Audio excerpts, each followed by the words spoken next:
If you're thinking about starting your own podcast and you're trying to decide if it should be audio or audio and video, then let me help you out with that. I'm going to give you 3 reasons why audio podcasts are good. I'm going to give you 3 reasons why video podcasts are good. But then at the end, I'm going to tell you what I do and what I recommend that you should do to start off with as well. Let's get into it right now.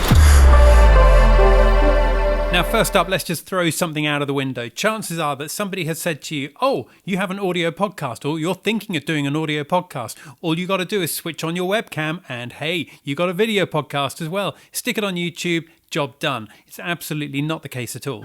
Apart from anything else, looking at one person talking on YouTube is very, very boring. That means your retention rate is going to be very low. That means YouTube is going to penalize you and then not even present your YouTube videos to any of your audience. That means if you already have a YouTube channel and you start putting your audio podcasts on there, then it's going to damage your existing YouTube channel. So just be a little bit careful about that. But first of all, let's look at 3 different reasons why audio podcasting is a really good thing to do. Number 1, it is much easier to get started. First of all, you don't need to worry about video cameras. You don't need to worry about lighting or anything like that. You don't need to worry about backgrounds. You don't need to worry about what you're wearing, what your hair is like. If there's an expectation you should be wearing makeup, in fact, you can record an audio podcast just in your pajamas, as simple as that. In fact, last summer when it was super hot, I recorded an audio podcast episode wearing shorts and a t-shirt with no air conditioning because that would have made a noise. And by the end of the recording, I was so drenched in sweat that I absolutely needed to go and throw myself under a cold shower. It was not a pretty sight, and that wouldn't have worked well if that was a video podcast. The second thing that I've noticed, having recorded about 760 odd podcast recordings, is that it's much easier to invite guests onto your podcast if it's audio only. You would not believe the number of times that I connect with somebody to record a podcast with them online, and the first question they ask me before we hit record is, "This is audio only, isn't it? We're not actually recording video." People worry quite a lot about the clothes they're wearing, how their hair looks that day, just the general way that they're presenting themselves to the outside world if they know that the video is switched on as well. This means that when you ask people to join you as a guest on your podcast, they are much more likely to say yes if they know that it is just audio. And the third thing is that it's much easier to edit. Sometimes when people are talking, you get a great big in the middle of a sentence. And if you cut that out in its video, then you're going to get a jump cut. Now, jump cuts can be quite okay, can be quite visually stimulating, but that might not be something that you want. And if you have lots of jump cuts in a video, then it's going to be really quite off-putting. It's quite surprising the number of cuts and edits you make to an audio podcast. And if those edits are made to a video podcast, then it's going to look a little bit like Max Headroom from the 1980s. Now, there's 3 reasons, but I'm going to give you a 4th as well, which is that people will listen to an audio podcast when they're doing something else that requires their eyes, such as driving the car, such as running on the treadmill in the gym, such as out walking the dog. These are classic times that people will listen to an audio-only podcast, and they'll do that because they can keep their phone off to one side or in their pocket without the need to look at it. Can we do a 5th one as well?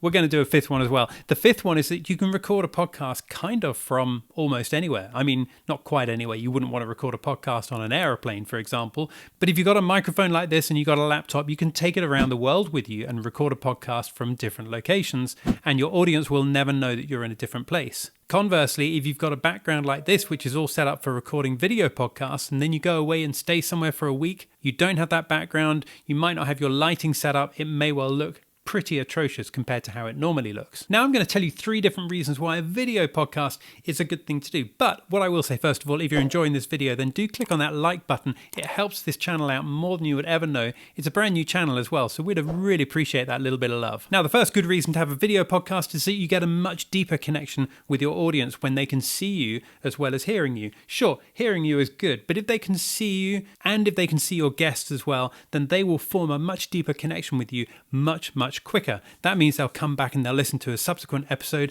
and the one after that and the one after that. They'll keep on coming back because they've got that deeper connection with you. The second reason why a video podcast is good is if you have any kind of visual aids. If someone is talking about something such as an AirPods case like this, they can be talking about the fact that it's got a USB-C connection down at the bottom. Actually, it doesn't. It's an Apple product. And it's got a flip-up lid, and you can... I'm just making this up, by the way. But they're able to show the kind of things that they're talking about. And you, as the listener or the watcher, the audience member, you can see these different things as well as hearing about it. These different things, you can see them happening during the recording instead of just relying on somebody describing what they're talking about. That's the second thing. And then the third thing is that you end up with so much material for social media, which is a great way to promote your podcast. You can take a 20-second excerpt from your podcast recording. People can see as well as hear, and definitely when they can see on social media, then they're much more likely to engage with it. Now, sure, you can have an audiogram that you can share on social media, which is just audio and there's no video there at all,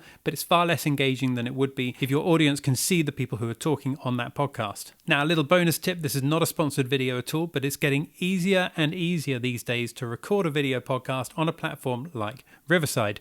Riverside is where we record all of our audio podcasts. We record some video podcasts as well. We use Riverside for both. It's a fantastic way of recording audio and video podcasts, mainly because it records the audio to the local device and then it uploads to the cloud that recording, which means that if there's any kind of blip in the internet connection, that doesn't matter. It records it all and keeps it all safe. So I'm in the middle of editing this video here right now, and I've just realized this part here makes it sound like this is a sponsored video. It's really not. You should check out Riverside. It's awesome. They're not paying us for this. There's no affiliate link in there at all. It's just a really good service. Check it out. And we did a fifth one for audio. There's a fifth one here for video as well, which is that if you're using a Mac and you have an iPhone, then the quality of your camera can be fantastic because of something called continuity camera. This is where the Mac uses the iPhone camera to be your webcam, and the quality of those cameras are just second to none these days. Now, if I was starting out recording a podcast today, then I would record audio only for the whole episode until right at the end, and then once it's finished, I would then switch on the webcams and record a 3-minute segment talking about how we just recorded an audio podcast. Then we've got the best of both worlds. We've got the easy way to set up, we've got the more likelihood that your guests will say yes, but equally we've got some content that we can put out on social media to say, hey, come and check out the podcast, this is what we talked about. But that's just what I would do. I'd love to know what you would do though, so please do post a message down in the comments below and let me know, because that would be really interesting to find out your own opinion of what the best setup is for you. That's it for this video. Thanks very much for watching. I'll talk to you again soon. Bye for now.